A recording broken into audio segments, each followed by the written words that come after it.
अब देखो, mechanism of isolation में हम लोग थोड़ा सा पॉपुलेशन जेनेटिक्स को देखते हैं।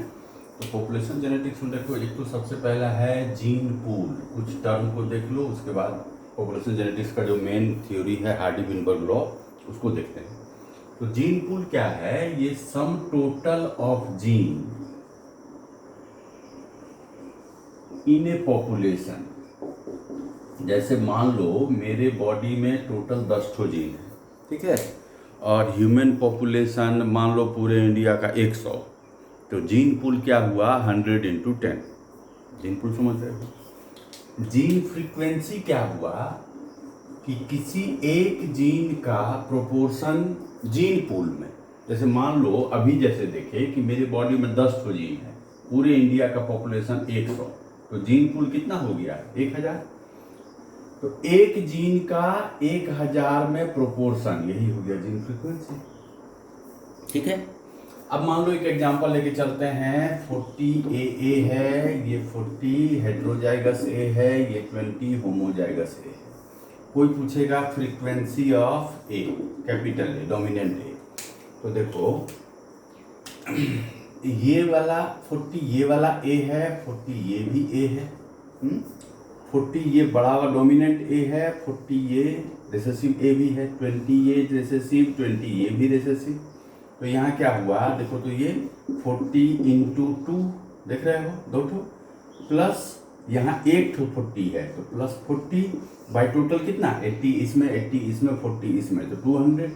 इसको कैलकुलेट करोगे तो 0.6 आएगा। उसी तरह छोटा वाला ए का प्रोपोर्शन लेंगे तो 20 इंटू 2 प्लस 40 बाई 200, इसको भी कैलकुलेट करोगे तो 0.4।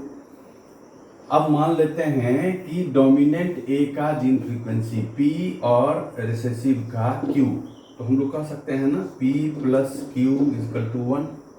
स्क्वायरिंग बोथ साइड, अगर दोनों साइड को स्क्वायर कर दें तो ये फॉर्मूला आएगा P square plus Q square plus 2PQ equal to 1। ये फॉर्मूलेशन को ध्यान रखना है, ठीक है। इसी के बेस पे आगे क्वेश्चन वगैरह बनेगा।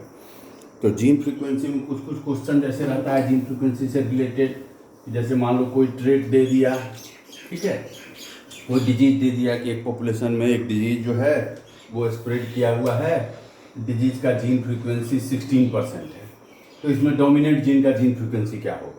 तो कोई पॉपुलेशन में कोई बीमारी 16% में फैला है, तो बीमारी रिसेसिव हुआ कि डोमिनेंट? ऑब्वियस रिसेसिव हुआ।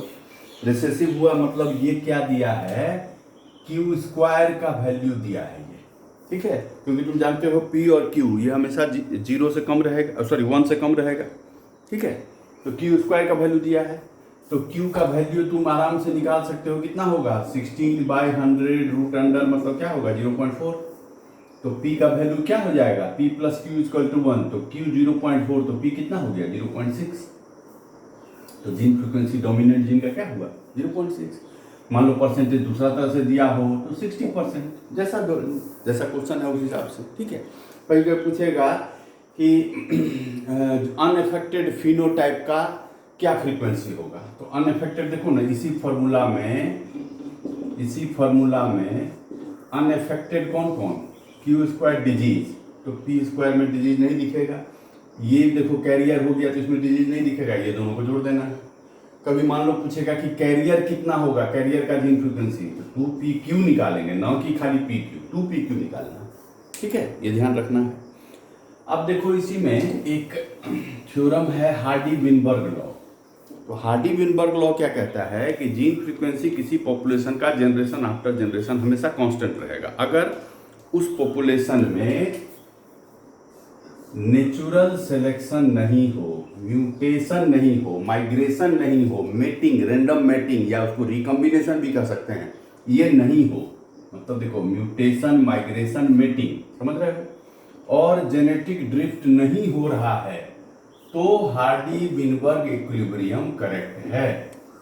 मतलब ऐसे पॉपुलेशन में इवोल्यूशन नहीं होगा, ठीक है। मतलब कहने का क्या मतलब है कि किसी पॉपुलेशन का gene frequency generation to generation constant रहेगा, अगर उस पॉपुलेशन में natural selection, mutation, migration, mating और जेनेटिक ड्रिफ्ट नहीं हो रहा है, तो जीन फ्रीक्वेंसी कांस्टेंट रहेगा, ठीक है, इसको हम तुमको एक एग्जांपल से कैलकुलेट करा के दिखाते हैं, कैलकुलेट करके दिखाते हैं कि किस तरह ऐसा होता है। जैसे देखो, मान लो कोई पॉपुलेशन है जिसमें 36% डोमिनेंट है, ठीक है, 36% है, 48% जो है वो हेटेरोजाइगस, 16% जो है वो होमोजाइगस रिसेसिव। इसको ऐसे जीन करके बना लेते हैं। देखो जैसे एग्जांपल दे रहे हैं, इस तरह से 3 ठो ब्लॉक हम ले लिए, ठीक है।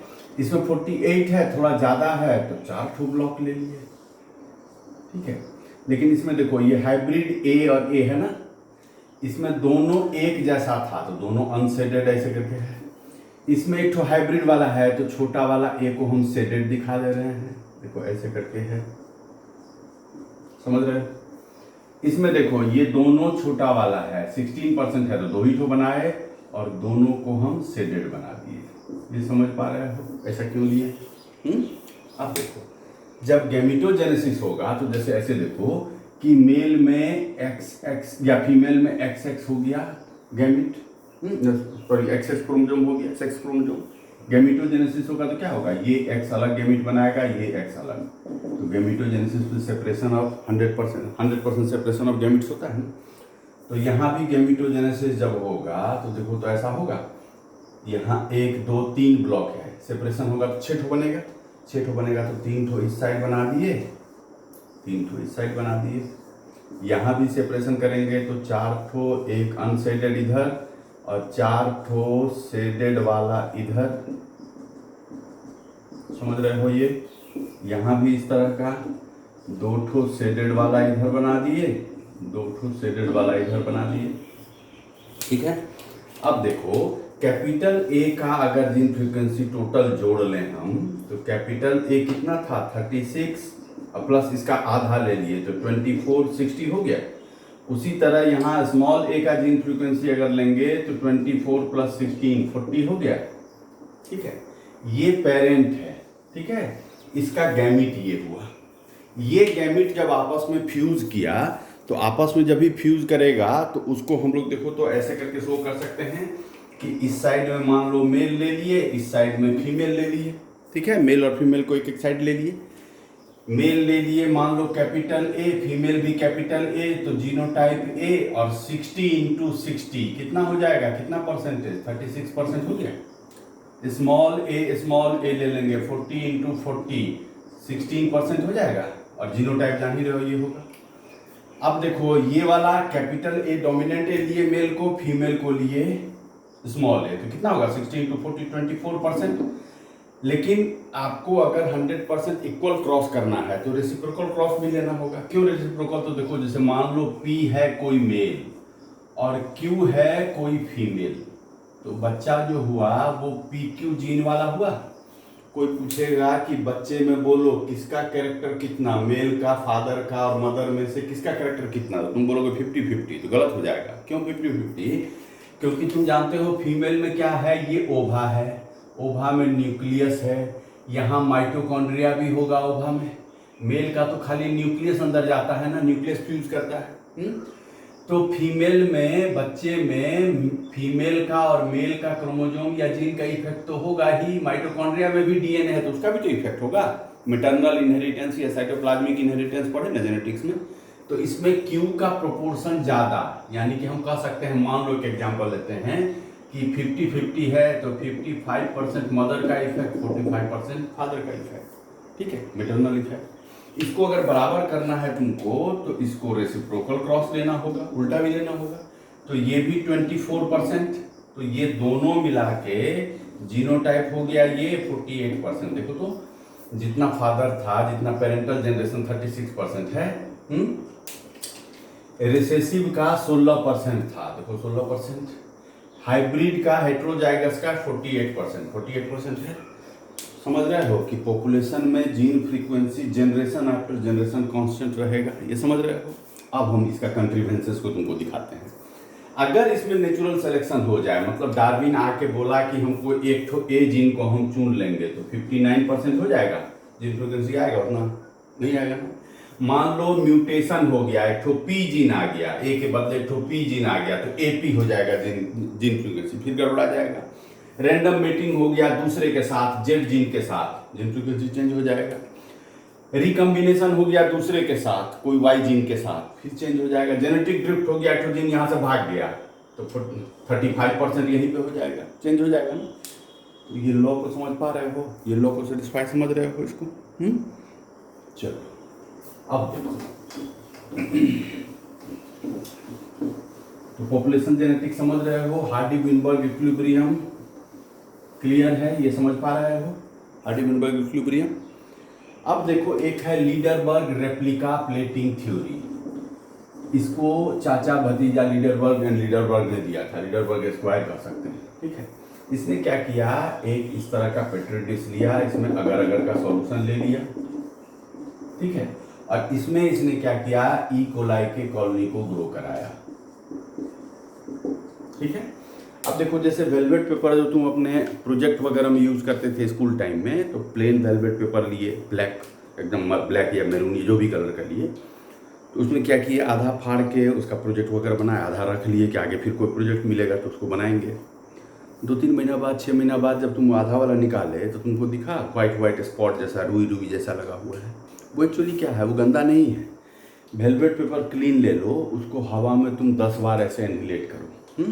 बैक्टीरिया में तुम जानते हो सेल वाल से टिकोइक एसिड निकलता है कुछ बैक्टीरिया में, वो बैक्टीरिया जब भी वेलवेट पेपर में सटेगा, टिकोइक एसिड उसके वेलवेट के कॉटन को अपरूट कर देता है। मतलब जहाँ जहाँ व्हाइट पार्ट है वहाँ पे बैक्टीरिया वहाँ पे अटैच हुआ है, ठीक है। मतलब क्वारंटीन मेथड में कहने का मतलब कि इतना दूर में कितना बैक्टीरिया है ये जानने के लिए वेलवेट भी एक एग्जाम्पल है, उसको प्रैक्टिकल में यूज किया जाता है, ठीक है।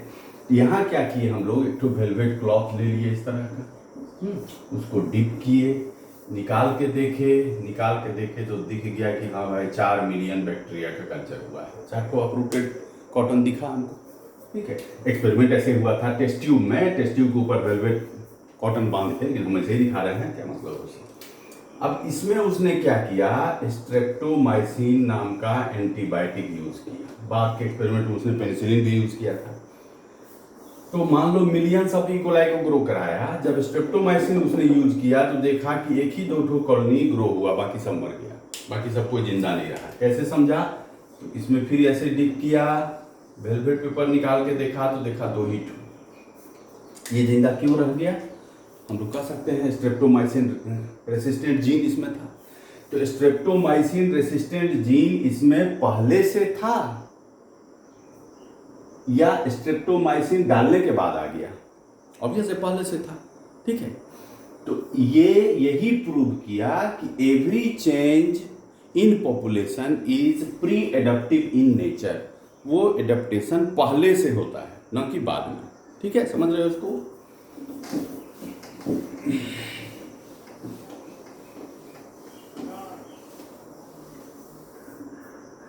बाकी है कि ये सब में कंप्लीट मीडियम, मिनिमल मीडियम, ये सब तरह का एक क्वेश्चन रहता है। तुम क्वेश्चन बनाओगे तो तुम देखोगे ही, अभी हम थोड़ा सा तुमको बोल देते हैं।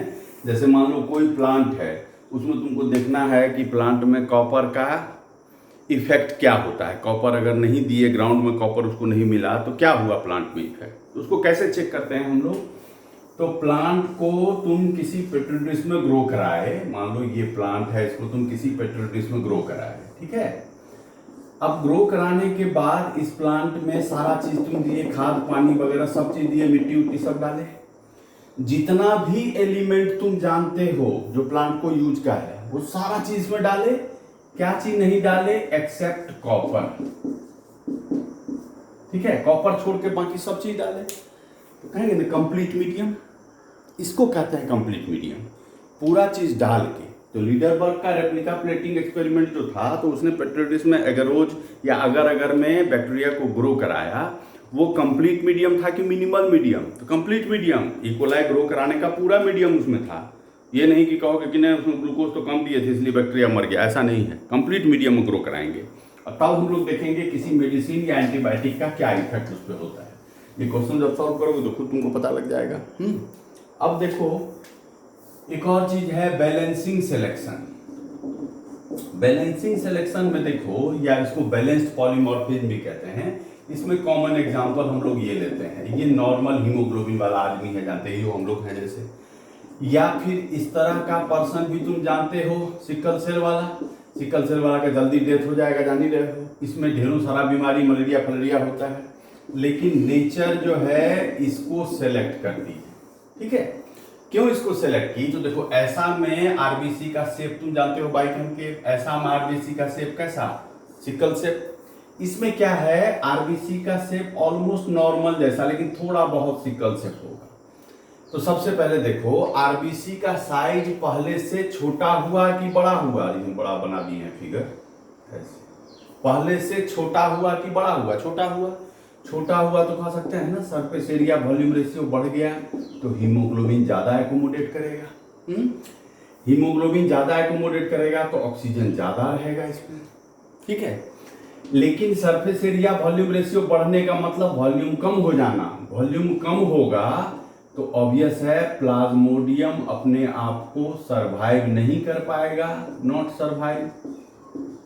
ठीक है, नेक्स्ट देखो इसमें क्या है कि तुम जानते हो कि इसमें बीटा चेन जो हीमोग्लोबिन का होता है उसमें ग्लूटामिक एसिड 6 पोजीशन में ग्लूटामिक एसिड के बदले वैलिन आ जाता है। ठीक है, अब तुम जानते हो कोई भी प्रोटीन प्योर प्रोटीन के कंडीशन में या कंसंट्रेशन में, सॉरी कॉन्फ़िगरेशन में नहीं रहता है, वो प्रोटीन या तो ग्लाइकोप्रोटीन बनाएगा या लाइपोप्रोटीन। तो वैलिन जो है वो ज़्यादा लिपिड को अट्रैक्ट करता है, तो लाइपोप्रोटीन इसमें ज़्यादा बनेगा। कैसा लिपिड को? तो जो स्टेरॉयडल लिपिड है, इसका मतलब जिसमें इस तरह का डिजीज है, बीटा पोजीशन में वैलिन आ गया है, वो लाइपोप्रोटीन ज़्यादा बनाएगा। वो भी कैसा लिपिड? तो स्टेरॉयडल लिपिड। ऑब्वियस है इस तरह के अफेक्टेड पर्सन में स्टेरॉयडल कंसंट्रेशन ज़्यादा रहेगा, यानी टेस्टोस्टेरोन ज़्यादा, एस्ट्रोजन ज़्यादा, प्रोजेस्टेरोन ज़्यादा। तो हम लोग कह सकते हैं ऐसा आदमी सेक्सुअली मोर फिट होगा। तो नेचर ने इस तरह के लोगों को क्यों सेलेक्ट किया, समझ रहे हो?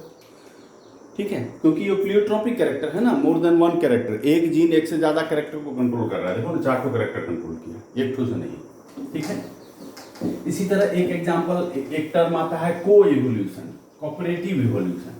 तो जैसे हम ही लोग को देख रहे हो, पहले का आज से 200-300 साल पहले एनवायरनमेंट का टेम्परेचर क्या हुआ करता था? 20-25-30 डिग्री मैक्सिमम, खूब आदमी रहता था, खुशहाल था। आज के डेट में 50 डिग्री भी टेम्परेचर पहुंचता तो भी हम लोग जिंदा रह रहे हैं। तो क्या हुआ? एनवायरनमेंट अपने आप को इवोल्यूट किया टेम्परेचर के सेंस में, तो ह्यूमन भी एडेप्टेबिलिटी बढ़ा दिया। आज के डेट में इन्वायरमेंट में केमिकल कंसंट्रेशन ज़्यादा है, तो देखो डिजीज रेसिस्टेंट मॉस्किटो आ गया, बैक्टीरिया बहुत सा आ गया है केमिकल रेसिस्टेंट। तो समझ रहे हो? इसी तरह से देखो म्यूटेशन भी एक तो मैकेनिज्म ऑफ इवोल्यूशन है। म्यूटेशन के कारण भी इवोल्यूशन होता है, तुम जानते ही हो, चेंज इन जीन। लेकिन ये सिर्फ ये सारा चीज़ तुम जेनेटिक्स में पढ़ोगे, यहाँ खाली नाम जान लेना है कि म्यूटेशन से भी होता है। कौन सा म्यूटेशन से इवोल्यूशन होगा? तो वैसा म्यूटेशन जो ब्लास्टोजेनिक हो, जो जर्मिनल सेल को इफेक्ट करता हो।